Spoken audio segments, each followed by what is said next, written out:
Hello दोस्तों, यदि आप भी क्लास 12th का 11 नवंबर को केमिस्ट्री का सेंटअप एग्ज़ाम देने वाले हैं तो अभी के इस क्लास में क्लास 11th के लिए हम लोग केमिस्ट्री का 100% ओरिजिनल क्वेश्चन पेपर का क्वेश्चन आंसर देखेंगे। तो आप लोग इस क्लास में अंत तक बने रहिएगा। देख सकते हो ये केमिस्ट्री का ओरिजिनल क्वेश्चन पेपर है। विषय कोड 118 रहेगा केमिस्ट्री का। इंटरमीडिएट सेंटअप एग्जामिनेशन 2024 ये केमिस्ट्री का 100% ओरिजिनल क्वेश्चन पेपर है। आपके एग्जाम में यही क्वेश्चन आएगा। और फिजिक्स का हम क्वेश्चन पेपर बता दिए हैं, जाकर देख लीजिए। तो केमिस्ट्री का ये क्वेश्चन पेपर है और यहाँ पर सबसे पहले खंड अ मिलेगा, सेक्शन ए, जिसमें वस्तुनिष्ठ प्रश्न पूछा जाएगा 1 से लेकर 70 तक। देख सकते हो 1 से लेकर 70 तक क्वेश्चन रहेगा, जिनमें से 35 प्रश्नों के उत्तर देना है, यानी आधा प्रश्न छोड़ देना है, आधा प्रश्न का आंसर देना है। तो यहाँ पर देखिए फर्स्ट नंबर क्वेश्चन पूछा गया है, घनाकार क्रिस्टल में ब्रेवशील जालकों की संख्या होती है। तो राइट आंसर क्वेश्चन नंबर 1 का ऑप्शन नंबर डी हो जाएगा 14। आप लोग नोट कीजिए, यही क्वेश्चन रहेगा। क्वेश्चन नंबर 2 देखिए, क्वेश्चन नंबर 2 यहाँ पर पूछा गया है। 2 नंबर क्वेश्चन है कि निम्नलिखित में कौन क्रिस्टलीय ठोस पदार्थ का गुण नहीं है। निम्नलिखित में कौन क्रिस्टलीय ठोस पदार्थ का गुण नहीं है। तो राइट आंसर क्वेश्चन नंबर 2 का क्या हो जाएगा, विभिन्न दिशाओं में समान गुण, यानी राइट आंसर ऑप्शन नंबर ए हो जाएगा क्वेश्चन नंबर 2 का। क्वेश्चन नंबर 3 पूछा गया है, यहाँ पर 3 नंबर क्वेश्चन है, काय केंद्रित घनकार इकाई सेल में पैकिंग की प्रगुणता होती है। तो राइट आंसर क्वेश्चन नंबर 3 का क्या हो जाएगा, 0.68। Right answer option number C होगा। 4 नंबर क्वेश्चन पूछा गया है कि विलाय के 1000 ग्राम या 1 केजी में घुले हुए विलाय के मोलों की संख्या है। तो राइट आंसर क्वेश्चन नंबर 4 का क्या होगा, मोलारता या मोललता या मोल प्रभाज या इनमें से कोई नहीं। तो ये मोललता हो जाएगा। Right answer option number B होगा। क्वेश्चन नंबर 5 है, निम्नलिखित में कौन अनुषंग गुणधर्म का उदाहरण है। तो राइट आंसर ए हो जाएगा। क्वेश्चन नंबर 6 पूछा गया है कि निम्नलिखित में कौन आदर्श विलयन का उदाहरण है। निम्नलिखित में कौन आदर्श विलयन का उदाहरण है। तो राइट आंसर क्या हो जाएगा, C6H6N C6H5C3। Right answer D हो जाएगा क्वेश्चन नंबर 6 का। क्वेश्चन नंबर 7 पूछा गया है, यहाँ पर 25 डिग्री सेल्सियस ताप पर निम्नलिखित में किसके 0.1 m घोल का अधिक होगा। तो राइट आंसर क्वेश्चन नंबर 7 का ये हो जाएगा CaCl2। राइट आंसर ये होगा क्वेश्चन नंबर 7 का। क्वेश्चन नंबर 8 पूछा गया है यहाँ पर कि एक फैराडे के विद्युत धारा CuSO4 की विलयन से मुक्त करता है। तो राइट आंसर क्वेश्चन नंबर 8 का क्या हो जाएगा, 31.76 ग्राम तांबा, यानी right answer option number B होगा। क्वेश्चन नंबर 9 पूछा गया है कि किसी विद्युत रासायनिक सेल में रिडॉक्स अभिक्रिया होने के लिए बल का मान निम्नलिखित में कौन होना चाहिए, धनात्मक, ऋणात्मक या स्थिर या शून्य। राइट आंसर क्या होगा, तो ये धनात्मक होना चाहिए। Right answer option number A होगा। क्वेश्चन नंबर 10 पूछा गया है यहाँ पर कि अर्धसेल अभिक्रिया के लिए मानक इलेक्ट्रोड विभव है। तो राइट आंसर 10 नंबर का बी राइट आंसर हो जाएगा। क्वेश्चन नंबर 11 देखिए, 11 नंबर क्वेश्चन है कि जंग है, जंग क्या है। तो राइट आंसर क्वेश्चन नंबर 11 का क्या हो जाएगा, यहाँ पर option number D right answer हो जाएगा यहाँ पर। क्वेश्चन नंबर 12 पूछा गया है कि सेतु लवण में निम्नलिखित में किसका उपयोग होता है। सेतु लवण में निम्नलिखित में किसका उपयोग होता है। तो राइट आंसर क्या हो जाएगा यहाँ पर KCl। राइट आंसर ये हो जाएगा। लास्ट में हम आपको बताएंगे कि आप लोग इसका सब्जेक्टिव और इसका क्वेश्चन पेपर 1 से लेकर 70 तक आंसर आप लोग PDF में कैसे डाउनलोड कर सकते हैं। तो आप लोग क्लास में अंत तक बने रहिएगा। क्वेश्चन नंबर 13 देखिए, 13 नंबर क्वेश्चन है कि किसी रासायनिक अभिक्रिया का वेग स्थिरांक निम्नलिखित में किस पर निर्भर करता है। तो राइट आंसर 13 का क्या हो जाएगा यहाँ पर, तापक्रम। राइट आंसर ये होगा। क्वेश्चन नंबर 14 पूछा गया है कि किसी रासायनिक अभिक्रिया की दर की इकाई होती है। किसी रासायनिक अभिक्रिया की दर की इकाई क्या होती है। तो राइट आंसर 14 का क्या हो जाएगा, mole into litre inverse into second inverse, यानी right answer option number C होगा। क्वेश्चन नंबर 15 पूछा गया है कि निम्नलिखित में कौन भिन्नांक हो सकता है। निम्नलिखित में कौन भिन्नांक हो सकता है, अभिक्रिया की कोटि, अभिक्रिया की दर, या ए और बी दोनों, या इनमें से कोई नहीं। तो राइट आंसर क्या होगा, 15 नंबर का यहाँ पर option number C right answer हो जाएगा, ए और बी दोनों।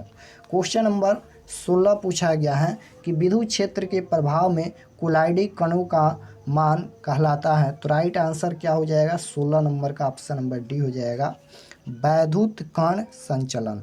क्वेश्चन नंबर 17 पूछा गया है। 17 नंबर क्वेश्चन पूछा गया है कि भौतिक अधिशोषण में किस प्रकार बल कार्य करता है। भौतिक अधिशोषण में किस प्रकार बल कार्य करता है? तो राइट आंसर 17 नंबर का सी हो जाएगा, यहाँ पर option number C right answer हो जाएगा, वाउंडर वाल्स। और राइट आंसर सी होगा 17 नंबर का। 18 देखिए, 18 नंबर क्वेश्चन पूछा गया है, एंजाइम है। एंजाइम क्या है? कार्बोहाइड्रेट या लिपिड या प्रोटीन या इनमें से कोई नहीं। तो एंजाइम प्रोटीन है, राइट आंसर सी हो जाएगा यहाँ पर। एंजाइम क्या है? प्रोटीन। क्वेश्चन नंबर 19 पूछा गया है। 19 नंबर क्वेश्चन है कि वह पदार्थ जो जल का पृष्ठ तनाव कम कर देता है वह है। तो राइट आंसर क्या होगा? वह पदार्थ जो जल का पृष्ठ तनाव कम कर देता है वह क्या है? तो राइट आंसर 19 नंबर का सी हो जाएगा, उत्प्रेरक। राइट आंसर सी होगा।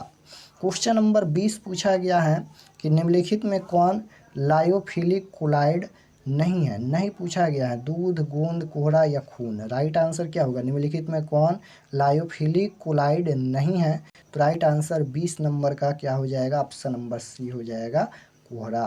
क्वेश्चन नंबर 21 पूछा गया है यहाँ पर कि अयस्कों के प्रगलन में गालक का कार्य है। तो राइट आंसर क्वेश्चन नंबर 21 का ऑप्शन नंबर बी हो जाएगा। क्वेश्चन नंबर 22 पूछा गया है कि थर्मामीटर विधि में अवकारक है। तो राइट आंसर क्वेश्चन नंबर 22 का डी हो जाएगा, एल्युमिनियम। क्वेश्चन नंबर 23 देखिए, 23 नंबर क्वेश्चन पूछा गया है कि कांपर धातु का निष्कर्षण निम्नलिखित में किस अयस्क से होता है। कांपर धातु का निष्कर्षण निम्नलिखित में किस अयस्क से होता है? तो कांपर पाइराइट हो जाएगा, ऑप्शन नंबर बी बिल्कुल राइट आंसर होगा।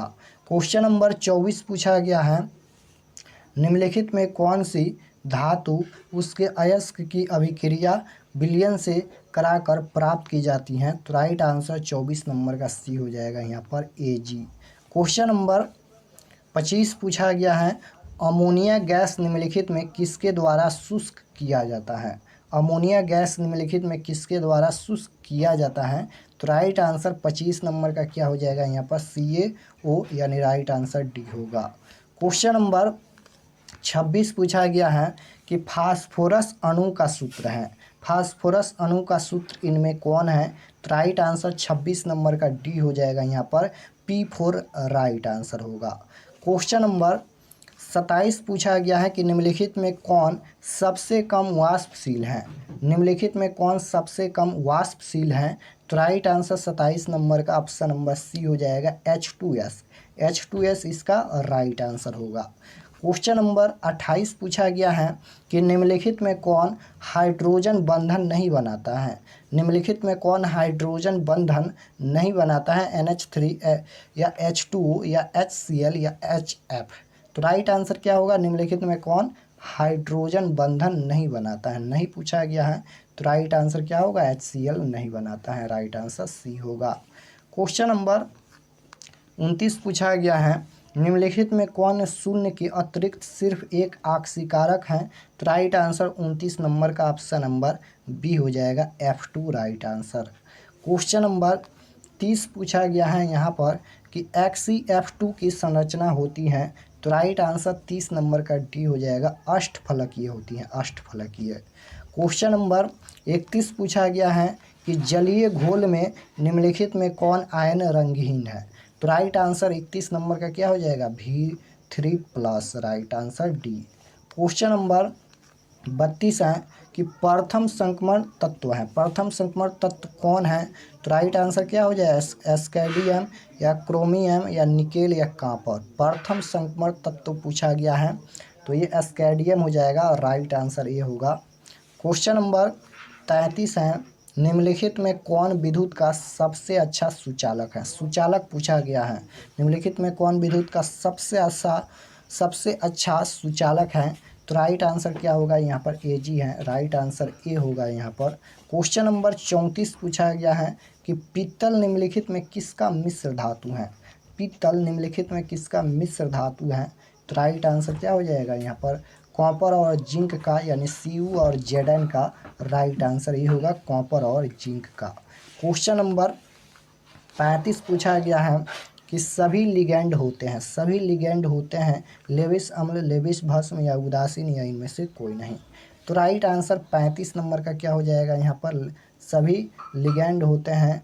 तो राइट आंसर 35 नंबर का क्या हो जाएगा यहाँ पर लेविस भस्म, राइट आंसर बी होगा। तो यहाँ पर हम लोग क्लास 12th के 35 क्वेश्चन देखे हैं। 70 क्वेश्चन पूछा जाएगा जिनमें से 35 प्रश्नों का उत्तर देना है। तो चलिए हम आपको बताते हैं कि आप लोग सब्जेक्टिव क्वेश्चन और 1 से लेकर 70 तक का ऑब्जेक्टिव क्वेश्चन आंसर कैसे आप देख सकते हैं। तो चलिए हम आपको बताते हैं। तो objective subjective question answer PDF download करने के लिए गूगल या क्रोम में चले आना है और सर्च करना है RK एक्सपर्ट क्लासेस।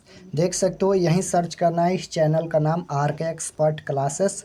तो जैसे ही सर्च करेंगे RK एक्सपर्ट क्लासेस तो आपके सामने RK एक्सपर्ट क्लासेस का ऑफिशियल वेबसाइट आ जाएगा। यहाँ पर देख सकते हो RK एक्सपर्ट क्लासेस, इस पर आपको क्लिक कर देना है। तो जैसे ही इस पर क्लिक करेंगे और क्लिक करने के बाद इसको एक बार यहाँ पर रिफ्रेश कर दीजिएगा इस तरह से, और रिफ्रेश करने के बाद नीचे आइएगा तो क्लास 12th के लिए यहाँ पर एक सेक्शन बनाया गया है। देख सकते हो क्लास 12th के लिए सेक्शन है जिसमें सभी सब्जेक्ट का क्वेश्चन पेपर अपडेट किया गया है। देख सकते हो सभी सब्जेक्ट का मिल जाएगा। तो जैसे आप लोगों का केमिस्ट्री का डाउनलोड करना है तो इस पर क्लिक करके देख लीजिए। फिजिक्स का भी अपडेट हो गया है, फिजिक्स पर क्लिक करके आप लोग देख लीजिए, ऑब्जेक्टिव सब्जेक्टिव दोनों। तो जैसे केमिस्ट्री का डाउनलोड करना है तो इस पर क्लिक करेंगे 11 नवंबर 12th chemistry original question paper. तो जैसे ही इस पर क्लिक करेंगे और क्लिक करने के बाद इसको भी एक बार रिफ्रेश कर दीजिएगा, क्योंकि रिफ्रेश नहीं करेंगे तो हो सकता है आपके मोबाइल में सब्जेक्टिव क्वेश्चन शो ना हो, इसलिए 1 या 2 बार रिफ्रेश कर दीजिएगा। और यहाँ पर रिफ्रेश करने के बाद नीचे आएंगे तो देख सकते हो ये ओरिजिनल क्वेश्चन पेपर केमिस्ट्री का है, आप लोग मिला लीजिएगा। फर्स्ट नंबर क्वेश्चन यही है ओरिजिनल क्वेश्चन पेपर का, सेकंड नंबर क्वेश्चन ये है। तो ये क्वेश्चन हम बता दिए कि ये ओरिजिनल क्वेश्चन पेपर का आंसर की है, देख सकते हो। तो यहाँ पर ये 1 से लेकर 70 तक का ऑब्जेक्टिव क्वेश्चन आंसर अपडेट किया गया है। देख सकते हो ये 100% ओरिजिनल का ऑब्जेक्टिव अपडेट किया गया है। जैसे 1 नंबर का D, 2 नंबर का A, 3 नंबर का C, इस तरह से 1 से लेकर और यहाँ पर 70 तक क्वेश्चन का यहाँ पर आंसर अपडेट किया गया है। देख सकते हो 1 से लेकर 70 तक। तो ये ऑब्जेक्टिव हो गया, 1 से लेकर 70 तक आंसर हम बता दिए, आप लोग तैयार कर लीजिए। ओरिजिनल का हम अपडेट किया है आंसर। और यहाँ पर ऑब्जेक्टिव के बाद अगर आपको सब्जेक्टिव डाउनलोड करना है तो नीचे आएंगे तो यहाँ पर देखिए download subjective question PDF, click here पर आपको क्लिक करके सब्जेक्टिव क्वेश्चन आंसर डाउनलोड कर लेना है। देख सकते हो